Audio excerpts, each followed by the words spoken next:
తిరుమల శ్రీవారి లడ్డూకు సంబంధించిన కల్తీ నెయ్యి వ్యవహారానికి సంబంధించి మరొక కీలక అప్డేట్ అయితే వచ్చింది. ఏకసభ్య కమిషన్ ఏదైతే ఉందో ప్రభుత్వానికి ఒక నివేదిక ఇచ్చిందట.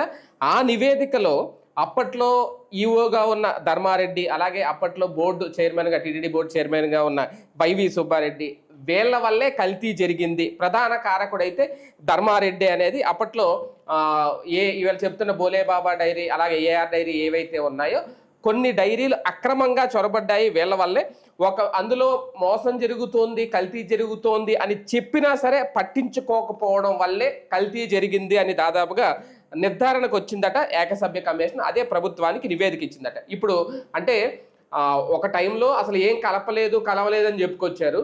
కొన్ని రోజులు ప్రశాంతంగా ఉంది, ప్రజలందరూ మర్చిపోయారు దాని గురించి అనుకునే టైంకు మళ్ళీ ఇప్పుడు లేదు కమిషన్ నివేదిక ఇచ్చింది, కల్తీ జరిగింది, కాకపోతే దానికి కారకులు వీళ్ళిద్దరే అంటూ ప్రధానంగా ధర్మారెడ్డి పేరు ఇప్పుడు తెర మీద తీసుకురావడం. ఇంకా రాజకీయం కొనసాగిస్తున్నారు అనుకోవాలా, లేదంటే ఇవన్నీ వాస్తవాలుగా ప్రజలకి చెప్పే ప్రయత్నం ఏమన్నా జరుగుతుందా? ఇదే అంశం మీద చర్చించే ప్రయత్నం చేద్దాం. సార్, ముగిసింది ఈ అధ్యాయం అనుకునేసరికి మళ్ళీ తెర మీదకి వస్తుంది. అంటే వస్తుందా, తీసుకొస్తున్నారా? నిజంగా ఎంతవరకు ధర్మారెడ్డి పాత్ర ఇందులో కీలకం? టెక్నికల్ పాయింట్స్ అడ్డం పెట్టుకుని ముందుకెళ్తున్నారు, అంతకు మించి ఏం లేదు. ప్రాక్టికల్గా అప్పుడు విచారణ చేసినటువంటి సిబిఐ ఇచ్చినటువంటి లెక్క ఏంటి అంటే, ఇది సుప్రీంకోర్టుకి కానీ వీళ్ళకి ఇచ్చినటువంటి నివేదిక, వీళ్ళు ఈ ప్రభుత్వం అధికారంలోకి వచ్చాక వచ్చినటువంటి ట్యాంకర్లు ఫస్ట్ తిరస్కరణకు గురైనవి. అయ్యే ట్యాంకర్లు మళ్ళీ వేరే పేరుతో మళ్ళీ వచ్చినాయి, అవి యాక్సెప్టబుల్ అయినాయి. ఆ యాక్సెప్టబుల్ అయిన వాటితో కలిపినటువంటి లడ్డూలు చేశారు. కల్తీ జరిగింది, బట్ ఈ ప్రభుత్వం వచ్చాక జరిగింది. అయితే ఇది మైనస్ కాకుండా వీళ్ళు తెలివిగా చేసినటువంటి పని ఏంటంటే, అంతకుముందు 5 ఏళ్లలో కల్తీ జరిగింది అన్నటువంటి పాయింట్ తెర మీదకి తీసుకొచ్చారు. దాని మీద నా జగన్ తినేశాడు, లేకపోతే సుబ్బారెడ్డి, లేకపోతే ధర్మారెడ్డి అని చెప్పుకొచ్చారు. దానికి ఇప్పుడు వీళ్ళు చెప్పేటటువంటి టెక్నికల్ రీజన్ ఏంటి అంటే, నెయ్యి తీసుకోవడంలో నిబంధనలు మార్చారు. ఏది పాడి లేనటువంటి సంస్థల దగ్గర కూడా తీసుకున్నారు. అంటే గేదెలు, ఆవులు లేనటువంటి వాళ్ళ దగ్గర, ఆవులు లేనటువంటి వాళ్ళ దగ్గర కూడా తీసుకోవడానికి అనుమతించారు అన్నటువంటిదే వీళ్ళు చేసేటటువంటి అభియోగం.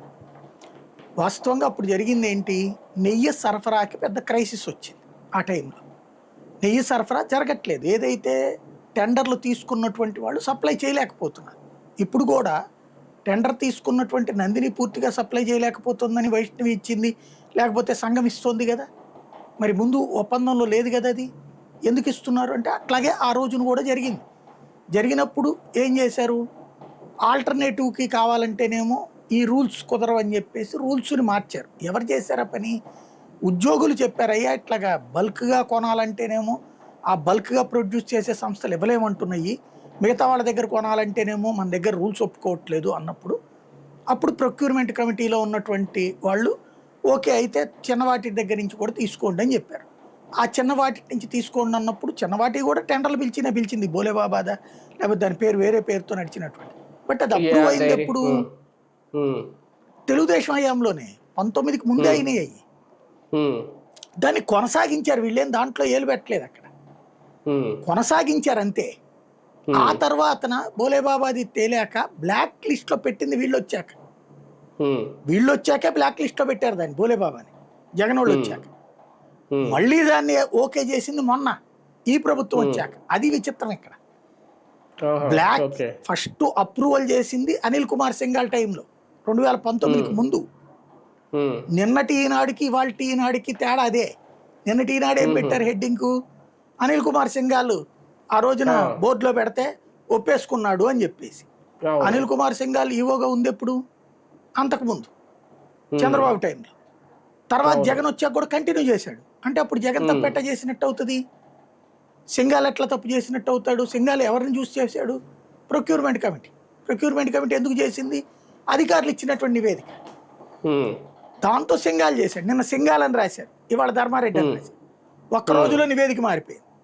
అంటే ఈనాడులో వచ్చిన వార్త చూసి వాళ్ళకి చెప్పుంటారు, నివేదిక ఇచ్చేలోపు మార్చండి, అది ఎట్టట్లాగా మనం పరువు పోతుంది అనేసి. ఎందుకంటే సింఘాల్ వీడు పెట్టిన ఆయన, ధర్మారెడ్డి ఆడు పెట్టిన ఆయన, మళ్ళీ ధర్మారెడ్డి అది కంటిన్యూ చేశాడు. కానీ తను తీసుకురాలి ఇవన్నీ టెండర్లు. అది ఇక్కడ కీ పాయింట్. ఉమ్, అందుకని ఇప్పుడు ధర్మారెడ్డి అయ్యాడు. ఇప్పుడు ఇవాళ మీరు చూడండి, నిన్న ఈనాడులో రాసిన వార్త వాడు జ్యోతిలో రాశారు సింగాలని. ఉమ్, అవును. ఇవాళ ఈనాడు రూట్ మార్చేసి ధర్మారెడ్డి వైపుకి తీసుకొచ్చింది. అది తేడా. అంటే కొన్ని పారామీటర్స్ పాటించని, అంటే కొన్ని నిబంధనలకు విరుద్ధంగా ఉన్న డైరీలను కూడా వీళ్ళు టెండర్లోకి తీసుకొచ్చారు, దానికి ధర్మారెడ్డి సహకరించారు, అనుమతులు ఇచ్చారు అనేది అంటే ఏకసభ్య కమిషన్ చెప్తోంది ఇదంతా. ఈ బోలేబాబా డైరీ కానీ వీళ్ళు ఏదో పెట్టినటువంటి కమిటీ వీళ్ళు ఏం మాట్లాడితే అదే ఉంటది. వాస్తవంగా జగన్ దాకా తీసుకుపోదాం అనుకున్నారు, ధర్మారెడ్డిని వీళ్ళందరినీ లోపలేసేద్దాం అనుకున్నారు. కాకపోతే న్యాయస్థానం అడ్డుపడింది, అదేం లేదని తేలింది సిబిఐ నివేదికలో. కాబట్టి ఏం చేయలేక ఇప్పుడు ఏకసభ్య కమిషన్ పేరుతో అదనంగా ఇంకోటి యాడ్ చేస్తున్నారు. అప్పట్లో కరుణాకర్ రెడ్డి అన్నారు, ఆయన సుబ్బారెడ్డి అన్నారు, జగన్ అన్నారు, మిథున్ రెడ్డి అన్నారు, చెవిరెడ్డి భాస్కర్ రెడ్డి అన్నారు, ఎన్ని పేర్లు చెప్పారు. వాళ్ళలో ఏ ఒక్కళ్ళ నిందితులుగా పేర్కోలేదు కదా. సిట్టే పేర్కొనకపోయాక వీళ్ళేంటి టెక్నికల్ రెస్పాన్సిబిలిటీ అని వీళ్ళు పెట్టిన కమిటీ. ఎవరు ఆయన ఎవరో ఎవడికి తెలియదు. ఆయన ఏం తెలుస్తాడు, ఏదో తేల్చాడంతే. బేసిక్గా ఈ ప్రభుత్వం ఏదో ఒకటి అందులో రాజకీయంగా రుద్దాలనుకుంది. ఎందుకంటే వీళ్ళు ముందు తీసుకెళ్ళిన దానికి ఇప్పుడు పోయింది, అట్లాగా ఆ టెంపో పోయింది. కాబట్టి లేదు మళ్ళీ వీళ్ళే అనేటటువంటిది భవిష్యత్తులో కూడా చెప్పడానికి కోసం. ఇక్కడ ఒకటే, లడ్డూ బాగోపోతే ఏ రోజన్నా జనం ఆగుతారా? ఒక్కరోజు ప్రచారం ఆ రోజున ఆటోమేటిక్ ఇప్పుడు మాట్లాడే వాళ్ళు ఉంటారు, అప్పుడు మాట్లాడే వాళ్ళు ఉంటారు సార్. కానీ ప్రభుత్వం మారినా బోర్డు మారినా నిబంధనలు అయితే మారవు కదా సార్. ఇప్పుడు వీళ్ళు చెప్తున్నది మారుతూనే ఉంటాయి. నిబంధన అనేది ఎప్పుడు నిబంధన అనేది బంధనం కాదు. నేను అనేది డైరీ ఫామ్ కి ఉన్న నిబంధనలు, నెయ్యికి సరఫరా చేసే డైరీ ఫామ్ కి ఉన్న నిబంధనలు వీళ్ళు మారుస్తారా? ఎందుకు అంటే ఇప్పుడు ఇదివరకు ఏంటంటే, ఇప్పుడు వీళ్ళు చెప్పింది ఏంటి టెక్నికల్ రీజను, ఆవులు లేని చోటన తీసుకున్నారు వీళ్ళు అన్నటువంటిది. వాటిని కూడా అలౌ చేశారు. ఇక్కడ మీకు హెరిటేజ్ ఎన్ని ఆవులు పెంచుతుంది, ఎన్ని గేదెలు పెంచుతుంది, సంఘం ఎన్ని ఆవులు పెంచుతుంది, ఎన్ని గేదెలు పెంచుతుంది, విజయ ఎన్ని ఆవులు పెంచుతుంది, ఎన్ని గేదెలు పెంచుతుంది. వాళ్ళ ప్రొడక్షన్కి వాళ్ళ దగ్గర ఉన్నటువంటి జంతువులకి సంబంధమే లేదు. బేసిక్ 5% కూడా పెంచరు వాళ్ళు. అంటే ఆవులు లేకపోయినా వీళ్ళకి వార్షికంగా నెయ్యి ఉత్పత్తి 2160 టన్నులు ఎంత ఉండాలట కదా. కానీ 50-60 టన్నులు ఉత్పత్తి చేసే సామర్థ్యం కూడా లేని డైరీలకి వీళ్ళు ఇచ్చారు అనేది కదా. అదే కదా ప్రొక్యూర్మెంట్. పెద్ద డైరీల దగ్గర ఇప్పుడు నేను చెప్పినట్టు నందిని వాడు ఇవ్వలేనన్నాడండి, సంఘం ఓడిస్తానన్నాడు. మరి అప్పుడు ఎట్లా ఇచ్చావు నువ్వు? వాడు ఇవ్వలేని వాడికి టెండర్ ఎందుకు ఇచ్చావు నువ్వు? ఇది కామన్ గా జరుగుతుంది. ఇప్పుడు ఇంకోటి ఏంటంటే, ఇవన్నీ ఈ డైరీ ఇదో పెద్ద ఉద్యోగం, ఇదో సపరేట్ వ్యాపారం, అదో సపరేట్ వ్యాపారం డైరీలు. అది అనవసరంగా దాన్ని తీసుకొచ్చి ఇందులోకి లాగారు. బేసిక్ గా దాంట్లో పెద్ద కుట్ర చేశారు, కానీ అది విఫలమైంది. అయినా సరే వాళ్ళని నమ్మే వాళ్ళు నమ్ముతుంటారు. బేసిక్గా జరిగే పాయింట్ ఏంటంటే, చిన్న వాటిని ఎందుకు ఎంచుకుంటున్నారు, పెద్ద సప్లై చేయలేకపోతున్నాయి కాబట్టి. సప్లై చేయలేనని ఇప్పుడు నందినికి మొన్న వీళ్ళు టెండర్ ఇచ్చారు. ఇప్పుడు అంత చేయలేనని చెప్పిందని మళ్ళీ వీళ్ళు ఎందుకు ఇచ్చారు వేరే దానికి? అదే కదా మొన్న వీళ్ళు రాసుకొచ్చింది సాక్షి వాళ్ళు. అట్లాగనేది అది వేరే పేరుతో వీళ్ళే సప్లై చేస్తున్నారు, మళ్ళీ వైష్ణవి వాళ్ళది అది ఇది అని చెప్పేసి. ప్రాక్టికల్గా జరిగేది ఏంటంటే, రోజుకి 11 టన్నులు ఎంతో కావాల్సి ఉంటుంది అక్కడ నెయ్యి. అంత సప్లై చేయగలగాలంటే ఎవరి దగ్గర అన్ని గేదెలు ఉన్నాయి, అన్ని ఆవులు ఉంటాయి నాకు తెలియక అడుగుతాను. సింపుల్ అది. భారతదేశంలో ఏ ఒక్క డైరీ దగ్గరన్నా ఇన్ని లక్షల ఆవులు ఉన్నాయా? ఒక్క ఆంధ్రాలో ఉన్నటువంటి అన్ని దేవాలయాల్లో వాడేటటువంటి ఒక రోజు నెయ్యికి సరిపడినటువంటిది ఉత్పత్తి చేయగలిగిన డైరీ కూడా లేదు నాకు తెలిసి భారతదేశం. అంటే సింగిల్ డైరీ దగ్గర అయితే ఉండవు, అందుకే కదా 2-3 డైరీలు కలుపుకొని. అదే అనేది, ఆ డైరీలు సప్లై చేసే డైరీల దగ్గర ఎన్ని ఆవులు ఉన్నాయి అంటున్నా నేను. అనేది డైరీ లేకపోవడం కాదు, డైరీలు ఆవులున్న డైరీ లేదంటున్నా, స్వయంగా ప్రొడ్యూస్ చేసేది. ప్రతి డైరీ కూడా జనం దగ్గరే కలెక్ట్ చేస్తుంది. వీళ్ళు ఏమన్నా ఆవులు ఇస్తారేంటి జనానికి? వీళ్ళు ఏమైనా గేదెలు ఇస్తారేంటి జనాలకి? జనాలు ఆవులను గేదెలను పెంచుకుంటే వాళ్ళ దగ్గర పాలు శీతలీకరణ కేంద్రాలకి వాళ్లే తెచ్చమ్మడం జరుగుతుంది. అందులో నుంచి వీళ్ళు సేకరించుకుంటారు డైరీ వాళ్ళు. అంతే కదా. మరి ఇక ఇందులో ఆవులు లేని వాళ్ళకి ఇచ్చారు, ఇది ఎందుకు వస్తుంది? ఇప్పుడున్నాయా వీళ్ళకి? కాబట్టి ఇక్కడ మనం టెక్నికల్ పాయింట్స్ చుట్టూనే తిప్పుతున్నారు. సింపుల్ ఏంటంటే ఇందులో ఒక పెద్ద ప్రయత్నం చేసింది సుబ్బారెడ్డి, ధర్మారెడ్డి వీళ్ళందరినీ కూడా లోపల వేయాలనుకున్నారు, అవ్వలేదు. కాబట్టి ఇప్పుడు టెక్నికల్ రీజన్స్ తో మళ్ళీ వాళ్ళకి నోటీసులు, మళ్ళీ కథ నడుస్తుంది అనమాట. అంతే. అంటే ఇప్పుడు ఏకసభ్య కమిషన్ చెప్పింది కాబట్టి వీళ్ళు మళ్ళీ విచారణకు హాజరవ్వడం, వీళ్ళ మీద ఇంకేం చర్యలు లేదు. ఉంటాయా? యాక్షన్ అంటే ఇప్పుడు ధర్మారెడ్డి మీద యాక్షన్ తీసుకోండి ఆయన ఇక్కడ చేయడానికి లేదు రాష్ట్ర ప్రభుత్వం. అనిల్ కుమార్ సింగ్ గారిది రాష్ట్ర ప్రభుత్వమే చేయొచ్చు. అట్లాగే టీటీడీ సిబ్బందికి సంబంధించి వాళ్ళ ఉద్యోగాలు జీతాల్లో కోతో లేకపోతే ఉద్యోగాలను తీసేయడం ఇట్లాంటివి చేయొచ్చు అంటే వాళ్ళ అధికారులు కాబట్టి, మన రాష్ట్ర ప్రభుత్వ అధికారులు కాబట్టి. ఆయన సెంట్రల్ హోంశాఖకి సంబంధించిన అధికారి, ఆయనకి అక్కడికి పంపిస్తారు, ఇదిగో ఈ నివేదిక ఇచ్చారు మీరు చూడండి అని. మళ్ళీ ఆయనకి అప్పీల్ చేసుకునే అధికారం అదంతా అక్కడ ఉంటది బేసిక్. ఈ సుబ్బారెడ్డో లేకపోతే చెవిరెడ్డో వీళ్ళదేమి చేయడానికి ఏమి ఉండదు వీటిలో బేసిక్. అంటే నెయ్యి నాణ్యతను పరిశీలించే విషయంలో కూడా కొంతమంది అధికారులు వైఫల్యం చెందారా? వీళ్ళు కొన్ని పేర్లు రాసుకొచ్చారు. వాళ్ళ దగ్గర ఉన్నటువంటి నెయ్యి ఎక్విప్మెంట్ ఏది ఉందో దాని ప్రకారమే పరీక్ష చేశారు ప్రతిసారి కూడా. ఇంకోటి రాండమ్ చెక్. ఇప్పుడు రాండమ్ చెక్ చేసిందే కదా వెనక్కి తీసుకొచ్చింది, మళ్ళీ ఎట్టా సప్లై చేశారు, వీళ్ళు ఎట్టా వాడారు? అక్కడ నిర్లక్ష్యంగా ఉన్నారు. అది బేసిక్.